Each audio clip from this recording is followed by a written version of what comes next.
Vous qui aimez étudier à l'étranger dans de bonnes conditions, voici pour vous une opportunité à ne pas rater. L'agence des voyages Wander Service vous donne l'opportunité de réaliser vos rêves en organisant un concours de bourse d'études internationales le 15 décembre 2024 à l'Université pédagogique nationale UPenn avec comme frais de participation $5.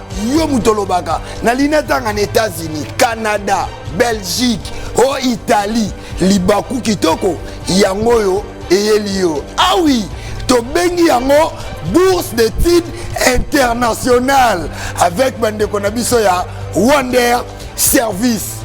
Tolobi boye le 15 décembre tokuta na biso nyonso na kati ya université ya UPenn.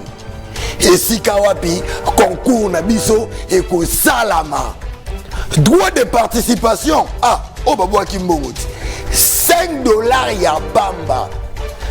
Yaka tenter chance na yo, talisa chance gagner okende kotanga na international. Hâtez-vous car les places sont limitées. Nous avons des partenariats dans des universités de pays tels que la France, le Canada, la Tunisie, la Turquie, la Biélorussie, la Roumanie, l'Australie, Luxembourg et puis il y en a vraiment plusieurs pays. Voici nos points de vente pour les billets. L'Université pédagogique nationale UPenn, chez Colin iPhone, l'immeuble Empire sur 24 novembre, King Plaza du côté Socimat ou bien sûr l'avenue Bouta, numéro 171, référence supermarché SN Mart sur Rond-Point-Willery. Pour tout contact, appelez-nous sur 083 28 47 349 083 28 47 349. Wander Service, la voie de vos rêves. Wander Service, vous servir dans le professionnalisme, c'est notre devoir.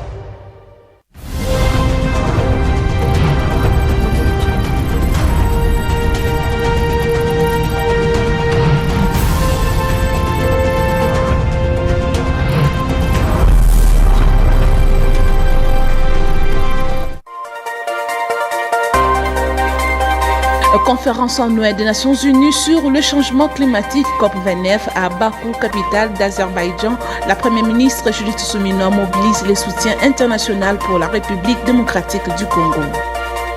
Les habitants du quartier Mpassamaba dans la commune de Lancélé s'inquiètent sérieusement concernant la pénurie d'eau dans ce coin de la capitale. Ces derniers demandent l'aide des autorités comptées.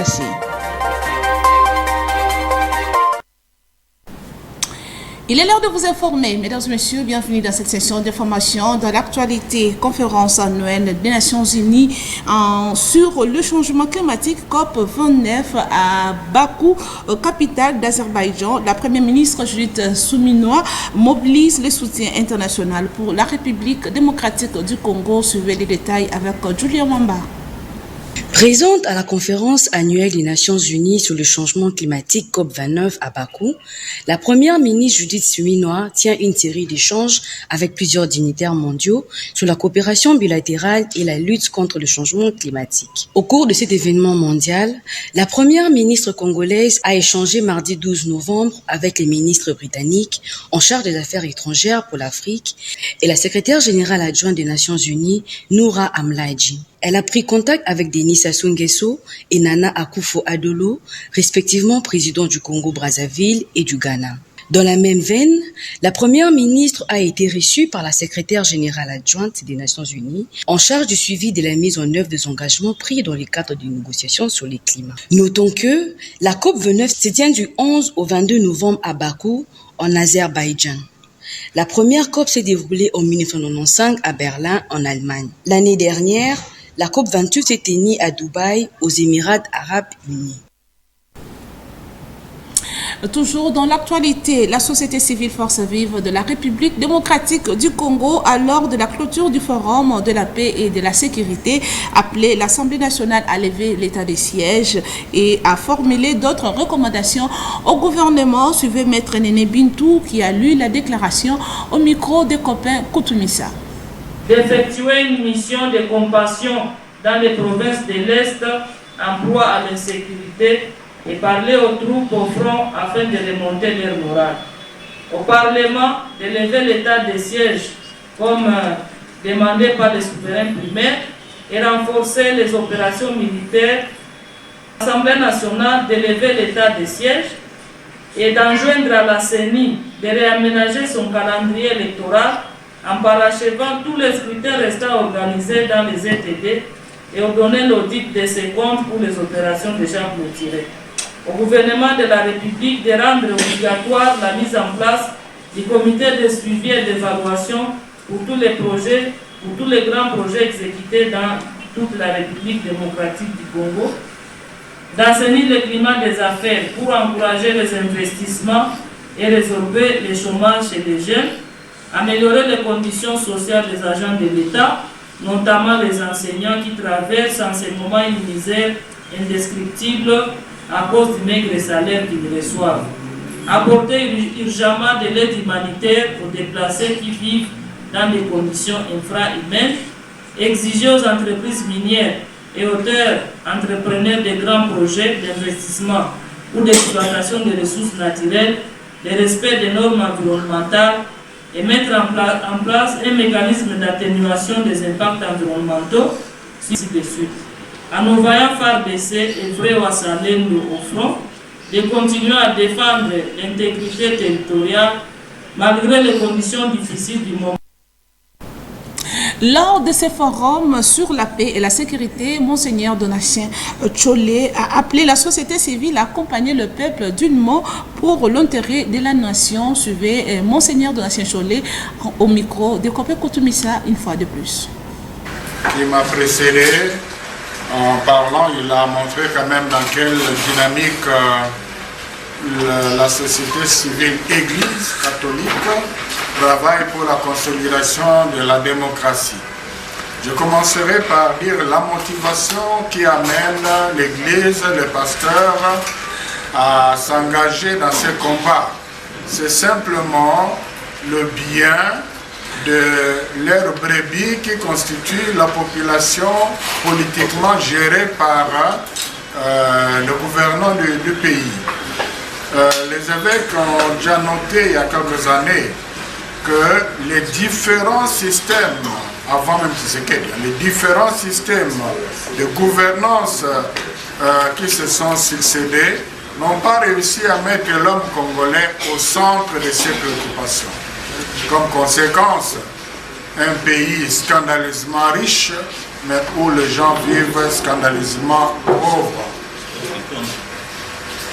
Alors, la contribution de la SENCO, qui devrait aussi être l'engagement de toute la société civile, c'est aider, accompagner le pays en aidant nos gouvernants à diriger le pays de façon à prendre en compte les aspirations du peuple congolais, que je peux synthétiser par la vivre dignement, simplement, comme homme créé à l'image de Dieu, dignement, et le pays en a les moyens. Si le peuple congolais n'arrive pas encore à vivre dignement, il y a un problème de gouvernance qui n'a pas commencé aujourd'hui. Alors, changeons de chapitre à présent dans le cadre du renforcement de la diplomatie parlementaire entre plusieurs pays du monde. L'Assemblée nationale de la République démocratique du Congo a diligenté une mission parlementaire à Kampala, capitale de l'Ouganda, du 12 au 19 novembre 2024. Suivez les détails avec Christian Lissoukou. Dans le cadre du renforcement de la diplomatie parlementaire entreprise avec plusieurs pays du monde, l'Assemblée nationale de la République démocratique du Congo va diligenter une mission parlementaire à Kampala, en Ouganda, du 12 au 19 novembre 2024. Le président de l'Assemblée nationale, accompagné du rapporteur Jacques Joly, a donné ses orientations et fixé les termes et des références de cette mission au cours d'un échange le lundi 11 novembre 2024 avec les députés nationaux membres de cette délégation. C'est avec la bénédiction de la plénière qu'une délégation des 11 députés nationaux, conduite par l'honorable Lambert Mende Omalanga, se rendra à Kampala avec pour mission d'échanger avec les autorités parlementaires ougandaises et les groupes d'amitié RDC-Ouganda sur les renforcements de la diplomatie parlementaire constructive pour la paix entre les deux pays. Nous sommes venus rencontrer le président et les membres du bureau qui l'entouraient pour recevoir les termes de référence de cette mission, qui est une mission interparlementaire d'établissement d'une coordination bilatérale entre le Parlement de la République démocratique du Congo et le Parlement de l'Ouganda, pays voisin de la République démocratique du Congo, avec lequel nous lie une série d'accords, notamment la mutualisation des forces qui se déroule maintenant dans certaines provinces de l'Est contre les forces terroristes des ADF NALU qui subissent quand même quelques échecs et nous voudrions comprendre comment améliorer cette collaboration, les intérêts du peuple ougandais. Il s'agit d'une mission qui vient en appui à la coopération bilatérale entre les exécutifs de ces deux pays, comme c'est fait actuellement avec plusieurs autres pays du monde. Cette initiative découle des échanges que le président de l'Assemblée nationale, le professeur Vital Kamerhe, a eu avec son homologue ougandaise, l'honorable Anita Among, à Accra, au Ghana, en marge de la deuxième Assemblée générale de la conférence des présidents des parlements africains. Les deux présidents des chambres se sont convenus de renforcer la coopération parlementaire entre les chambres de deux pays en appui à la coopération bilatérale traditionnelle entre leurs deux gouvernements. L'Union pour la démocratie et le progrès social a célébré la journée de la base le mardi 12 novembre 2024 au terrain Bondo dans la commune d'Ngiringiri face aux militants et cadres du parti. Le secrétaire général AI, Don Gracias Bizoubou, a demandé aux militants d'avoir un œil regardant vis-à-vis aux dirigeants du parti. Suivez ce reportage de Christian Lissoukou et Djibril Bakamba. Le terrain Pondo dans la commune d'Ngiringiri a servi de cadre pour la célébration de la journée de la base du parti présidentiel l'UDPS où les militants et cadres de cette machine politique qui dirige le secrétaire général AI de Bizibou ont répondu massivement à ces grands rendez-vous de chaque 12 novembre de l'année. Dans ce mot, le secrétaire général AI de l'UDPS de Bizibou a sensibilisé les militants d'avoir un œil regardant vis-à-vis des dirigeants du parti. Base surveillée par les dirigeants Nabino. Mozana cellule, surveillez votre comité cellulaire. En ce qui concerne la question de la révision constitutionnelle, le secrétaire général AI de l'UDPS de Bizibou déclare que l'UDPS soutient cette initiative et se prépare déjà pour prendre part à la commission annoncée par le chef de l'État et condamne la campagne entamée par Augustin Kabouya Kontassi. Pour la constitution, la base de Mokonziamboka, Fachi Beton Moukantombolo, la meeting à Sakina Kisangani. Alobaki, constitution ezali, soit de changer yango, soit de réviser yango. Zabongote. Sikoyo, commission Oyo Mokonziamboka, à Kotsala. Et comme ça la conclusion na yango. Conclusion bakopesa yango na boko ya mokonzi ya mboka. E bandi boni mokonzi ya mboka commission na pesi na conclusion te. Yomba la moko sokei révision.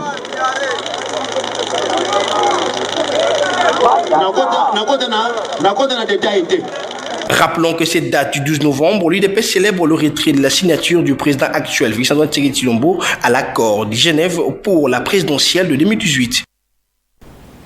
Direction la province de l'Ituri, le directeur pays de l'ONG Save the Children en RDC est à Bunia, en Ituri. Il a été reçu en audience par le gouverneur militaire de l'État général, Luboyan Kashamadjoni. L'objectif était notamment de présenter les civités et échanger avec l'autorité provinciale autour des questions liées aux interventions de cette organisation en Ituri. Suivez les détails. Les interventions de l'ONG Save the Children en Ituri sont plus orientées dans les domaines santé et éducation. Grégoire Ram, directeur pays de cette organisation humanitaire internationale, réaffirme la détermination de son organisation, celle d'accompagner les gouvernements congolais dans les secteurs de l'éducation et santé. Je suis venu pour voir avec mes collègues qui sont venus de Norvège pour voir un peu les mises en œuvre de travail de cette children ici en Ituri. Puisqu'ici on aide la population côté santé, côté nutrition, côté éducation, côté protection d'enfants. On fait ce travail en étroite collaboration avec le gouvernement, avec l'État, avec les partenaires locaux. Et donc nous sommes ici pour voir un peu comment ça marche et comment on peut encore renforcer notre soutien ici en Ituri. On est là à côté, dans les zones de santé, dans les centres de santé, pour soutenir les médecins, les infirmiers, les travailleurs de santé de l'État qui sont là en train d'aider la population. dans les écoles, nous sommes là à côté des directeurs des écoles, des enseignants, des enfants, pour qu'ils aient les matériaux et le soutien et la formation qu'il faut pour bien avancer. Cependant, ces derniers souhaitent voir les Ituriens mettre définitivement fin aux différents conflits qui bloquent le développement de cette province. Bon, la première chose qu'on espère pour tout le monde en Ituri et au Congo, c'est la paix. Vraiment, on essaie de travailler avec les communautés pour que vraiment la paix avance. Et c'est ça que le grand souci du gouvernement aussi. Et la population est tellement gentille. Et c'est ça, cette province est tellement pénible de voir ces conflits, de voir un endroit tellement bien où la population peut se développer, les enfants peuvent bien grandir. Et c'est pourquoi vraiment on souhaite la fin du conflit et pour que vraiment les enfants peuvent grandir dans la paix. Disons que les interventions de l'ONG Save the Children sont capitales dans cette province en voie de pacification et de son développement intégral durant cette période cruciale de l'état des sièges. Changeons de chapitre. Le journaliste et analyste politique Ness Lutete condamne les réactions de magistrats qui sont contre le déroulement des états généraux de la justice congolaise que dirige le ministre de la Justice Constant Mutamba pour l'intérêt de la nation. Il est au micro de Christian Lissoukou. Merci pour cette belle question. Moi, je trouve que les magistrats qui sont frustrés par rapport aux recommandations et par rapport à cet état généraux, moi je trouve que ce sont des magistrats qui ne veulent pas marcher selon la vision du chef de l'État, ce sont les magistrats qui ne veulent pas travailler pour le bénéfice des Congolais, ce sont des magistrats qui ne voient d'abord leurs propres intérêts. Pour aller plus loin, ce sont des magistrats, entre guillemets, ce sont des magistrats qui n'ont pas encore construit avec l'argent de prévenus, avec l'argent des Congolais. 350 recommandations, et c'est fait en 2015 avec l'état général qui s'est passé en 2015. Mais si ces recommandations n'étaient pas prises en compte, pourquoi pas revoir d'autres recommandations, pourquoi pas proposer d'autres recommandations, parce que vous verrez, ce sont les mêmes magistrats qui ont fait des recommandations en 2015 et ce sont eux aujourd'hui qui sont frustrés. Moi je demandais, c'est que les recommandations là qu'ils ont fait en 2015 sont des recommandations qui étaient à leur propre essence, qui étaient à leur propre bénéfice. Mais si c'était pour la population, pourquoi pas reformuler d'autres recommandations, pourquoi pas donner autre ouf de soulagement à la population par rapport à la justice. La Bible a dit la justice élève une nation, mais si nous avons des magistrats frustrés comme les magistrats qui sont en train de contredire ou de s'élever contre l'État général dirigé par le ministre Constant Mutamba, moi je pense, à mon humble avis, ce sont des magistrats qui n'aidera jamais le pays, qui n'aidera jamais la justice de notre pays à élever cette nation. Et parlons société. Dans ce journal, l'avenue Colonel Ebeya dans la commune de la Gombe se trouve dans un état de délabrement qui rend très difficile la circulation dans cette partie de la capitale. Pour plus de détails, suivez cet élément de nos stagiaires de l'UNICIC.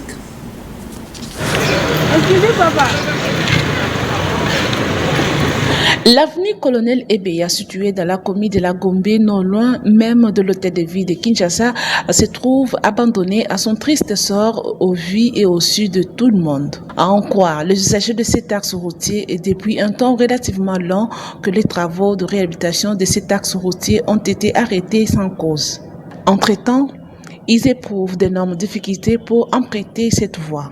En ce moment où la capitale congolaise fait face aux nombreux défis liés à l'état des infrastructures routières, l'intervention des autorités provinciales est attendue par les usagers de l'avenue Colonel Ebeya. Et bouclons ce journal par cette information. Les habitants du quartier Mpassamaba dans la commune de Lancélé s'inquiètent sérieusement concernant la pénurie d'eau dans ce coin de la capitale. Ces derniers demandent de l'aide à l'autorité. Et quant à ce reportage de nos stagiaires de l'UNICIC. Depuis l'existence du quartier Mpassamaba dans la commune de Lancélé, la population de ce coin ne bénéficie pas de l'eau potable de la Régie des eaux. Autrefois doté d'un forage par une structure, mais il y a de cela 2 semaines que ce forage est tombé en panne de moteur. Actuellement, les habitants de Mpassamaba éprouvent des difficultés pour s'en procurer de l'eau.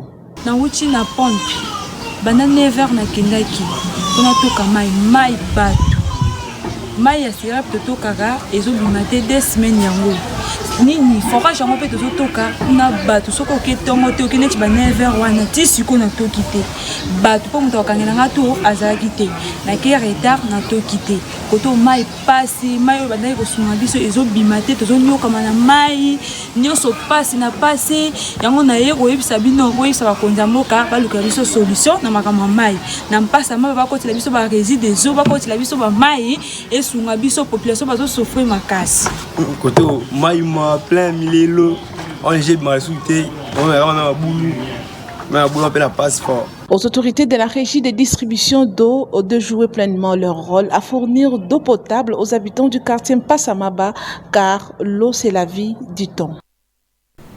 Ainsi s'achève ce journal, merci de l'avoir suivi, mais avant de nous séparer, place au rappel des principaux titres. Vous avez suivi dans ce journal la conférence annuelle des Nations Unies sur le changement climatique COP29 à Bakou, capitale d'Azerbaïdjan. La Première ministre Judith Suminwa mobilise le soutien international pour la République démocratique du Congo. Et les habitants du quartier Mpassamaba dans la commune de Lancélé s'inquiètent sérieusement concernant la pénurie d'eau dans ce coin de la capitale. Ces derniers demandent l'aide des autorités. Quant à c'était là le rappel des titres.